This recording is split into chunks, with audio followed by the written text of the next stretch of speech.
is Eyad Makki. I came from Saudi Arabia, from Jeddah. I studied in Indiana University, Bloomington. I got a master's degree in information science, and now I'm studying in the Catholic University of America, PhD in computer science. Well, for two reasons. The first reason is my father is a professor in agriculture. He got his master's and PhD from the United States, from Tucson, Arizona. And the second reason is the credibility of the universities in the United States. I was always dreaming of going abroad and getting a higher education, but my first choice was always the United States. Tending to love small cities like college towns. I don't like big towns, big cities. So I was looking for good names, good universities. I asked one of my uncles, had his master's from Indiana University. He told me this is a good school. My dad also told me that's a good school. I asked some people, so most of them told me look for a college town. The good question when you ask someone, they ask you, what do you want from a city? It's like, you want a big city, entertainment, metropolitan, you want a small town, college town. So that's why I chose Indiana University. Nowadays, you can fill out an application from home, from Saudi, or from here when I was looking for admission in other schools in the same university. So I applied online. My English is good already, so I had no issues. One of the major issues, I'm sure other students will face the same thing, is the recommendation letters. They always been asked. They ask for them to be in sealed envelopes, and the ones I had were like open in a piece of paper. So the application for me went fine. I had some, I asked my dad about some questions of terms that I don't understand, and he explained it to me. I asked online, discussion boards and stuff like that. I get my answers. But overall, the applications are supposed to be straightforward. Those guys who built the websites, they already do their job and homework looking for user interface experiences, like what makes students or visitors frustrated. So most of them are typical, like they look alike, and in order to get to the major, it's kind of simple. You go like to the academics, and then you check the schools or the majors, and then you take it from there. And when you click apply, then the application form comes in. The statement, I didn't have that big issue. It's a challenge. It is a challenge, but I had to read more about. I'm a kind of person who likes to perfectize things to the dot.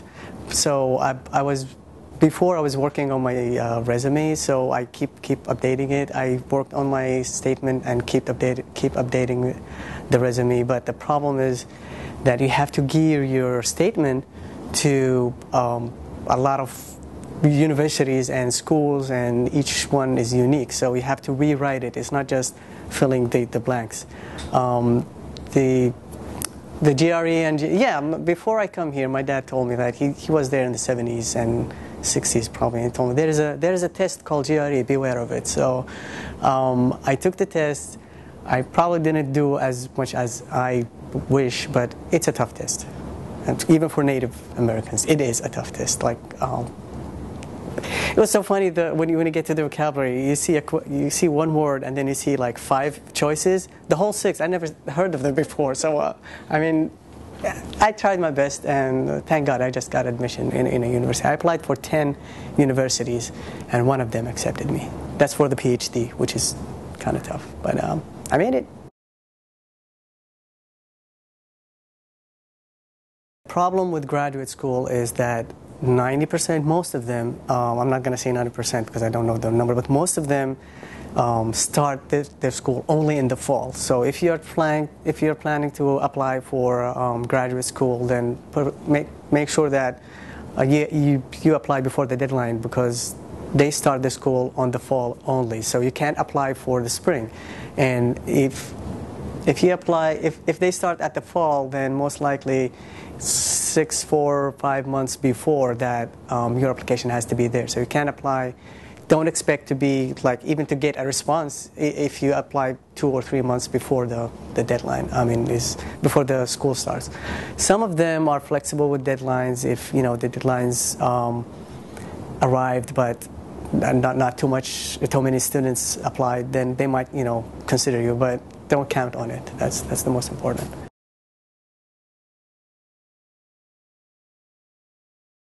For myself, I did not need a visa because my father was studying in the States and I was born there, stayed there for 4 years and went back. So I did not need a visa. But my wife had to have a visa, and the time that I came here early 2006, so late 2005, the U.S. Embassy had a lot of students coming in. It used to be walk-in in the line and that's it, but then they decided to make it by appointment. I don't know how to get the appointment. The soonest appointment was like 2 or 3 months later, and that will cause me to lose the scholarship, because if I don't get the visa, I'll lose my scholarship.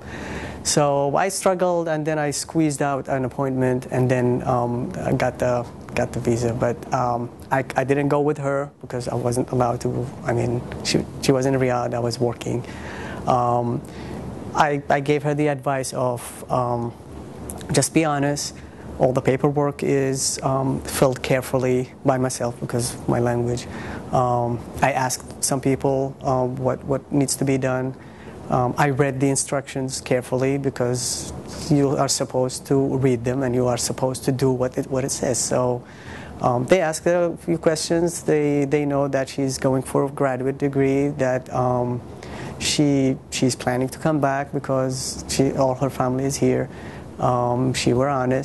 She was honest, and she's a wife of a U.S. citizen, so it was smooth as possible. That's all. It went good. So, and we got the scholarship. Be prepared. It's not your country. It's not saying it's not your country that you will not be treated good, but it does not have the rules and the culture and the way people think and live. People have their own way of living. There are certain things that you need to know about the rules. Most important, I can't stress this further, it's like know about the rules. You have to read some sort of instructions, how to do when you're driving, if the police officer pulls you up, how to stand on the line, do not leave your child unattended, even if you go to get something from the grocery and come back. Don't kiss a child in the cheek. That's make the family freak out. There are certain things that you need to know. Watch videos about the countries. Read about the city you are staying in. The way the education living of that. Like the city I lived in is a college town, so most likely all the people over there are well educated and either professors or students. Know about the ins and outs, the places. That's what I did. Places for living. Where are the apartments? How much are they? Everything is online. I mean, you can even take a tour. And some of them even give you like a 360 or 3D view of the room. So you probably would know a lot of things. Ask about people. There are websites that can help you. Yeah, one more important thing, that once you arrive, there are some orientations that are made by the university for international students or for all students to know the campus and what to do. And you should attend that and know about it. Ask about it when you reach there, because a lot of students don't know about it and they have to be told. Another thing is that make a good relationship or keep in touch with the international office, because there are things, the visa rules, the out-of-status rules. If you want to change from school to school, you don't get admission unless you get permission from the other school, that they will release your CVs, because if they don't know, they will know you have to stay with us. And then there are a lot of problems that happen because of that issue. It's like, you know what, I don't like this school, I'm going to jump to that school. So he gets admission from that school and he doesn't tell the school he's in. They don't release his CVs and they put him out of status. We don't know about him, and then he's in big trouble with immigration. So I loved every day I lived there. We struggled a little bit at the beginning. My wife went to the hospital for kind of a couple of months. She had severe morning sickness. Everybody was, helping us, the staff in the hospital, the students, the Islamic and international, affairs. It was a good experience. He's 6 years old now, and we had a lot of fun. We learned a lot.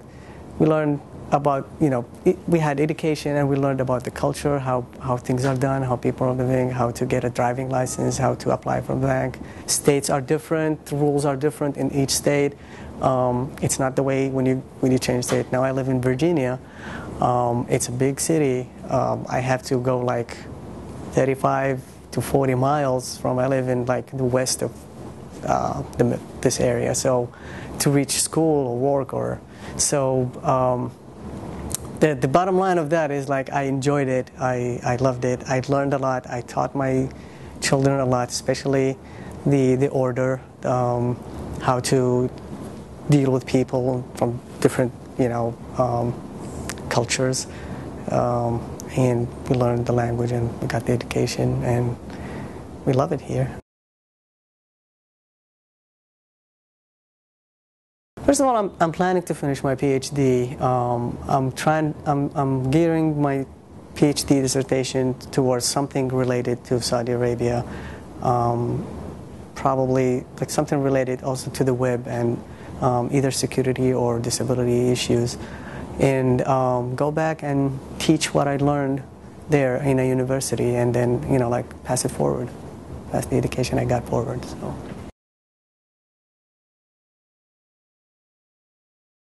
I'll say it in English and then I'll say it in Arabic, because in English I'm going to say thank you, just thank you. I can't say no more. In Arabic I would say Jazakallah khair. So that's the best way of thanking. So yeah, I really thank you. I mean, thanks a lot.